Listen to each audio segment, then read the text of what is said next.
On this very busy election day, filled with, probably fair to say, equal parts anticipation and anxiety. That's right. Let's check in now with 12 News political journalist Brahm Resnik for what we know about the vote so far. Hi, Brahm.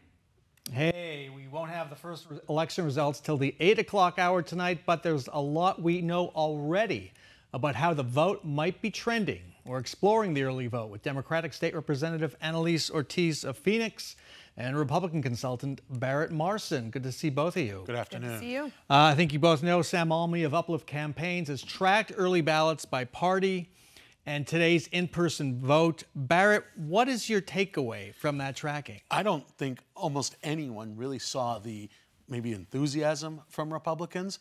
They are leading in every congressional district, except for obviously, you know, the Ruben Gallego and whatnot. But Democratic. Yeah, those are heavily Democratic. But they're leading in, you know, the all-important Schweikert district, CD1. They're leading countywide, and Democrats really are not turning out today. I think even in CD1, I saw just 18% of the voters were Democrats, 40% were Republicans, and 41% were independents or other parties. So that is huge turnout from Republicans. To be clear, we're talking about turnout, we're talking about ballots, we're not talking about votes. Because you have Republicans who might go Democratic, independents might go, and Democrats who might go Republican. Absolutely. A few of them. Your read on those numbers? That's exactly right, and we have to factor in the independents here as well, right? And when we think about Democrats voting, so many of us prefer to vote by mail, and so many Democrats I talked to this year wanted to drop off their ballot on Election Day to be part of that excitement, and those numbers have not been accounted for yet. So I continue to feel optimistic, and I know that a lot of independents feel as though it was the Democratic Party that was speaking their message on things like abortion, on getting the economy back in line. So I continue to feel confident. Despite these trends, is this the way you saw early voting and day of voting going? Democrats ran one of the most sophisticated ground games in recent memory. We have spent more money than we have in the past to try to flip the legislature and win Arizona for Kamala Harris. So I do feel as though we are going to see positive results tonight. Brahm, maybe the Democrats should have hired Elon Musk to get out the vote, because apparently that's working right now for Republicans. An Arizona guy won a $1 million prize. Yeah, absolutely. Yeah. I know. You guys featured him, I think, today. So, yeah, it was great.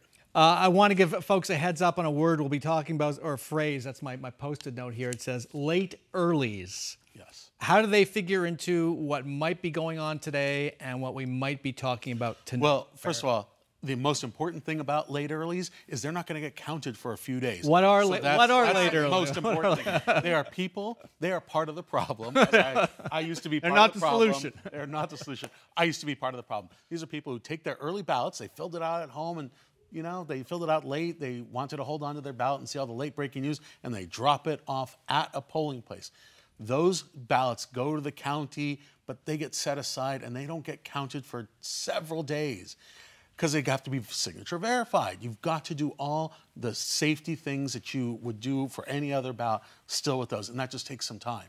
And to be clear, those are not accounted for in these Sam Almy Uplift Campaigns tracking we've been talking about. That's right. And what I have experienced as I've been knocking on hundreds of doors and talking to voters is that there are so many ballot propositions, right? The ballot in Maricopa County is 2 pages long, and Democrats and independents that I've talked to want to take their time. They want to research each ballot initiative and make sure that they are making an informed choice. And I think that is contributing to more late earlies. What about this issue of the Democratic voter registration deficit? Republicans are ahead by 290,000 voters. Surely that's a huge hill to climb, especially when you're counting on Republicans and independents to come over to your side.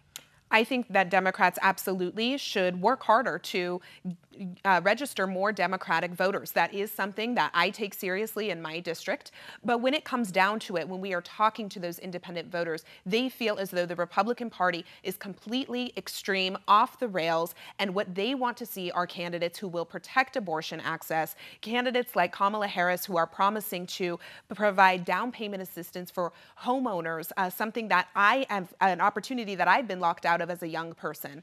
And these are the real kitchen table issues that people are dealing with, and the Democrats are speaking to them. Let's go back to abortion. That poll, Iowa poll earlier in the week showing Kamala Harris leading Donald Trump by 3 percentage points.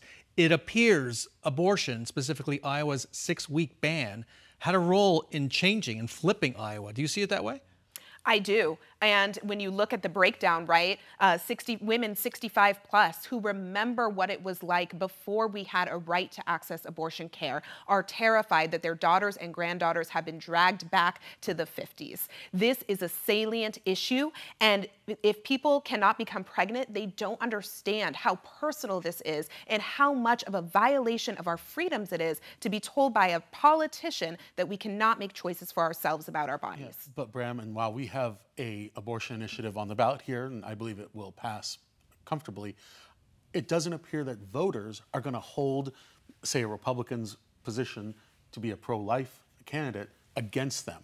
They'll vote for that, the abortion initiative, but they still will support a Republican candidate. That's what it appears is probably going to happen. I think we're going to see that, where that abortion initiative passes comfortably, but Republicans still retain control of the legislature.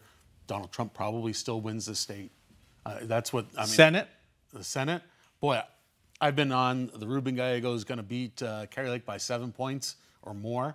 I'm not as comfortable now making that prediction. I completely disagree with that. There is just no way that Ruben Gallego does not win the Senate race with a huge margin. He has been using such creative tactics to meet voters where they are, holding fight nights when Canelo is fighting. He has been out in my community on the west side in Maryvale. He was giving out tamales at the polling location yesterday. He has people fired up, energized, and he definitely is someone that they can relate to. Kari Lake, not at all. I want to point out, until very recently, it's not clear that pollsters were taking into account the registration deficit, a significant one versus 2020, that may have changed their models for polling. I absolutely agree. I mean, that's the problem.